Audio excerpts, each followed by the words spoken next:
আসসালামু আলাইকুম। আজ হাঁসের মাংস রান্না করে দেখাবো। প্রথমে হাঁসের মাংস ধুয়ে ঝরিয়ে নিব। আদা বাটা 1 চা চামচ, রসুন বাটা 1 চা চামচ, আর জিরা ধনিয়া আধা চা চামচ বাটা, 1 চা চামচ গরম মশলা বাটা, পরিমাণ মতো লবণ, 1 টুকরো তেজপাতা 4 টুকরা করে কেটে নিয়েছি, কিছু পেঁয়াজ কুচি হাফ কাপ, 5-7টা কাঁচামরিচ কাটটা ফালি করে নিয়েছি,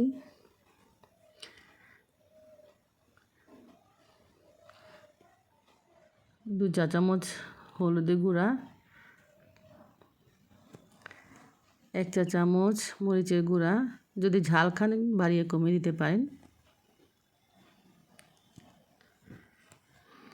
এরপর ভালোভাবে হাতে মাখিয়ে নিব, খুব সুন্দর করে মাখিয়ে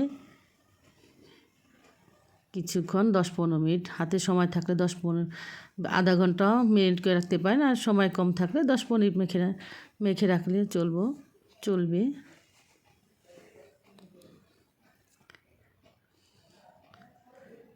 এই তো আমার মাখানো হয়ে গেছে। এখন কিছুক্ষণ আমি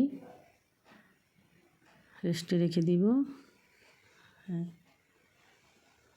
একটা কড়াইতে আমি তেল নিয়ে নিলাম।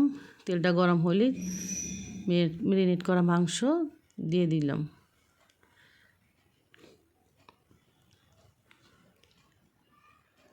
কোনো পানি দেওয়া যাবে না, কিছুক্ষণ কষিয়ে নেব। এতে সুন্দর করে পানি উঠবে, পানি ছেড়ে দেবে মাংস থেকে। সেই পানি দিয়ে আমি মাংসটা কষিয়ে নেব।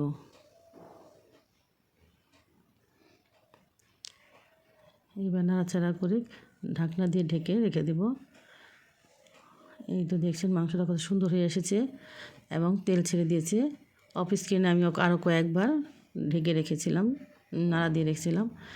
এখন আপনারা যদি আলু খেতে চান দিবেন, আমি অল্প একটা আলু দিলাম, আর কিছু গরম মশলা উপর দিয়ে ছেড়ে দিয়েছি। এখন নামিয়ে ফেলবো, হয়ে গেছে।